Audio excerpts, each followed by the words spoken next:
आप सभी को प्यार भरी राधा स्वामी जी, वाणी चरणदास जी की सच्चे दर्शन। संत चरणदास जी के बोल हैं कि संत मत में अक्सर हर एक मनुष्य को सतगुरु के देह स्वरूप के दर्शन के बारे में बड़ी भारी एक गलतफहमी रहती है। शायद सभी प्रेमी जीव सद्गुरु के दर्शन करने के लिए ये सोचकर जाते हैं कि दर्शन करने से हमारे सारे कर्म कट जाएंगे और हमें मुक्ति मिल जाएगी। और जब सद्गुरु से सवाल पूछने का जीव को मौका मिलता है तो हम सवाल पे सवाल करना चाहते हैं, क्योंकि हमें मौका मिलता है बाबा जी से बात करने का। और हम सवाल को ज़्यादा लंबा करके पूछने की कोशिश करते हैं। हम ये सब इसलिए करते हैं कि हमें बाबा जी के दर्शन करने का मौका अच्छे से मिलता है। बात समझने के बाद भी हम बाबा जी के सामने से हटना नहीं चाहते। हम चाहते हैं जितने ज़्यादा हम दर्शन करेंगे उतने ही हमारे कर्मों का नाश होगा। ये हमारे मन का छल है, हमारे मन का भ्रम है। तो संतों का कहना है कि ऐसे भ्रमों में से हम जितनी जल्दी जाग सकते हैं हमें जागना चाहिए। ये हमारे लिए अच्छा है। गुरु के भारी दर्शनों से कर्मों का नाश नहीं होता।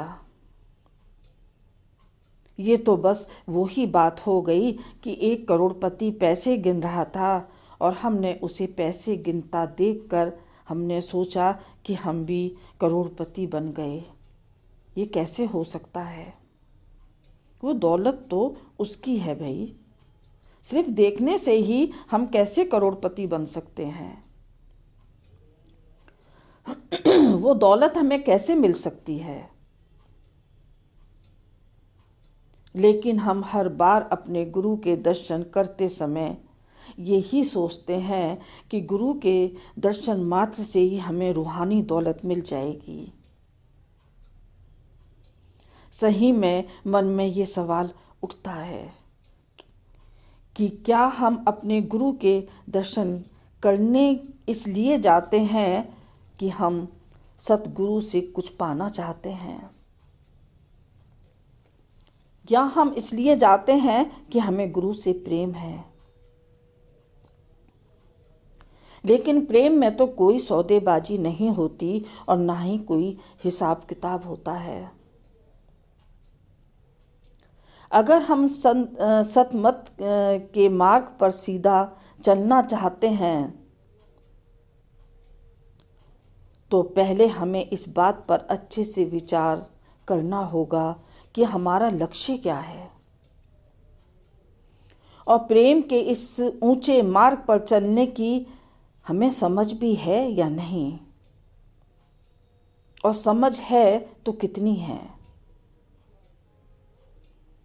इस मार्ग पर चलने के लिए पहले अच्छे से विचार करना बहुत ज़रूरी है। बाबा जी कहते हैं जब हम देह स्वरूप गुरु के दर्शन करते हैं उस समय अगर हम प्रेम में इतने मगन नहीं हो जाते कि हमें अपने आसपास की भी सुध बुध ना रहे और हम अपने सतगुरु को ही देख रहे हैं, गुरु के दर्शन नहीं कर रहे हैं। दर्शन तो एक प्रेमी की अपने प्रीतम को देखने की मजबूरी है। ऐसा हम जबरदस्ती नहीं कर सकते और ना ही हम दिखावा कर सकते हैं। प्रेम में तो बेबसी होती है, प्रेम तो बस प्रेम है। लेकिन संतों का कहना है कि देह स्वरूप दर्शन करने से जीव को बस सहायता मिलती है।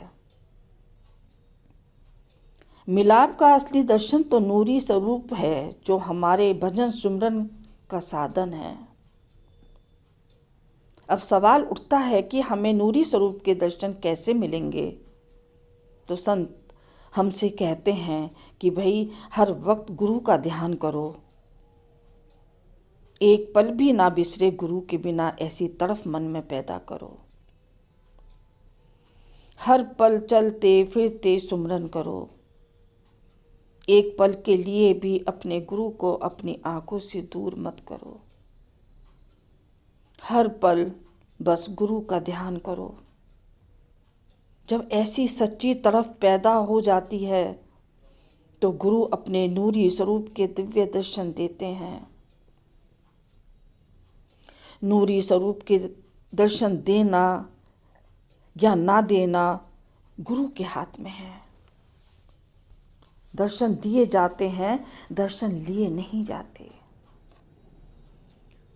चाहे हम गुरु की याद में कहीं भी बैठे हों, अगर हम 7 समुंदर पार भी बैठे हैं तो सतगुरु हमें वहाँ भी आकर अपने दर्शनों की दात बख्शते हैं।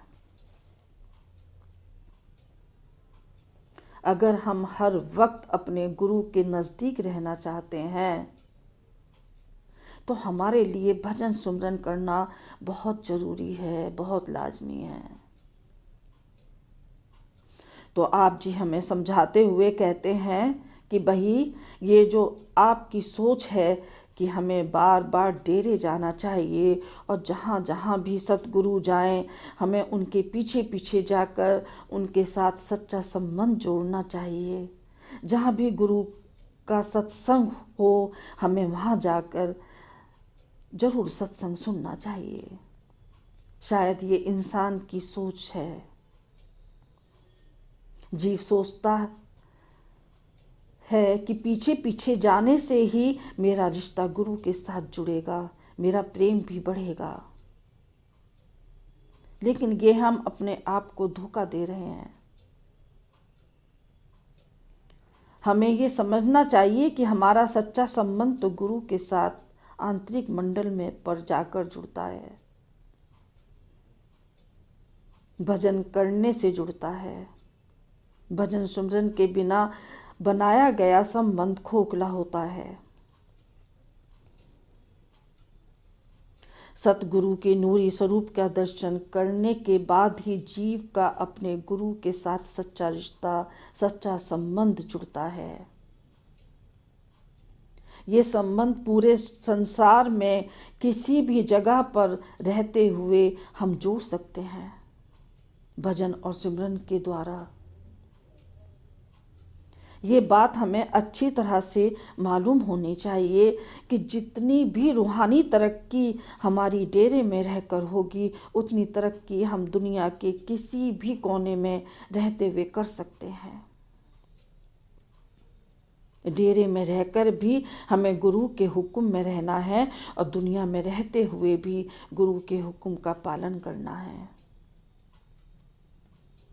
हम ये कैसे भूले बैठे हैं कि रणभूमि तो हमारे अंदर है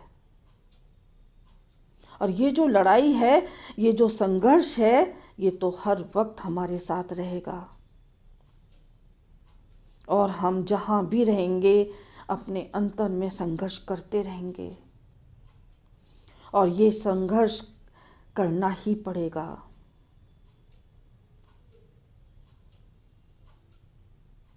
लेकिन ऐसा इंसान है, ऐसा जीव है जो आसान से आसान तरीका ढूंढने में लगे रहते हैं। लेकिन हम तो ऐसे इंसान हैं, ऐसे जीव हैं जो आसान से आसान तरीका ढूंढने में लगे रहते हैं और आसान तरीका अपनाना चाहते हैं। जीव सोचता है कि गुरु के दर्शन के लिए अगर हमें हजारों मील भी जाना पड़े तो हम उस सफ़र के लिए हर वक्त तैयार हैं और वो सफ़र हमें बड़ा ही आसान लगता है। लेकिन हमें अपने ध्यान को इकट्ठा करने में और एक जगह बैठकर अपने ध्यान को अंदर 1 इंच भी ऊपर की ओर ले जाने में बहुत ही मुश्किल लगता है। 1 घंटे भी जीव टिक कर बैठने को तैयार नहीं है। हजारों मील का सफर करने के लिए हर वक्त तैयार है। तो संत महात्मा हमें समझाते हैं, कहते हैं कि भाई रूहानी तरक्की के लिए मन में उत्साह होना बहुत ज़रूरी है। रूहानी तरक्की से हमें कभी पीछे नहीं हटना है। अपनी कमजोरी के कारण, अपने उत्साह के कारण हम बाहर के देह स्वरूप के दर्शन करने के लिए दौड़ते रहते हैं और रूहानियत का ज्ञान पाने के लिए सतगुरु की देह स्वरूप दर्शन करना भी जरूरी है। लेकिन ये हमारे लिए पहला आधार है। मन के धोखे से बचने के लिए और इसके साथ संघर्ष करने के लिए देह स्वरूप दर्शन जीव का सहारा है, एक शिष्य का सहारा है। लेकिन ये जो हमारी अपनी रूहानी तरक्की है, ये हम भजन सुमरन से ही हासिल कर सकते हैं और हम तभी गुरु के नज़दीक जाकर अपना संबंध जोड़ सकते हैं। इसके अलावा और कोई रास्ता नहीं है। हर सच्चे गुरु ने यही उपदेश दिया है। संत कितने प्यारे ढंग से हमें समझाते हैं। एक बार बड़े महाराज जी के पास खत आया एक विदेशी महिला का। खत में लिखा था कि महाराज, मैं हिंदुस्तान आना चाहती हूँ आपके दर्शन के लिए। तो महाराज जी ने कितना सुंदर उत्तर दिया कि आप हिंदुस्तान आने की इच्छा का मैं स्वागत करता हूँ, पर मैं चाहता हूँ कि आपको अपनी इस इच्छा को पूरी करने के लिए स्थूल हाथों, पैरों और शरीर की जरूरत ना ही पड़े तो अच्छा है। अगर आप इन पैरों के बिना चलें, इस जीभ के बिना बोलें और इन कानों के बिना सुनें और इन आँखों के बिना देखें और एक कमरे के अंदर बैठे बैठे सिर्फ हिंदुस्तान की ही नहीं बल्कि सारे ब्रह्मांड की सैर करें। और फिर कहते हैं, आपने अगर हिंदुस्तान को इन स्थूल आँखों से देख भी लिया तो इससे क्या फ़ायदा। अगर आप इस दुनिया के पार नहीं गए, अगर आप ये कह रही हैं कि आप अपने गुरु के दर्शन के लिए आना चाहती हैं, तो आपको ये याद रखना चाहिए कि ये शरीर गुरु का असली स्वरूप नहीं है। ये तो इस दुनिया में आने के लिए गुरु ने पोशाक पहनी है और इस पोशाक को यहीं छोड़ दिया जाएगा। गुरु का असली रूप शब्द धुन है और वो उस रूप में आपके शरीर के रोम रोम में रमा हुआ है और आपके अंदर बैठा है। जब आप तीसरे तिल के अंदर जाएंगी तो आप अपने गुरु के नूरानी स्वरूप के दर्शन करोगी और जब आप त्रिकुटी पहुंचोगी तब गुरु वहीं से आगे सचखंड तक शब्द रूप में आपके साथ रहेंगे, आपके साथ रहेंगे। मैं आती रहूंगी प्यार भरे शब्दों के साथ। राधा स्वामी जी।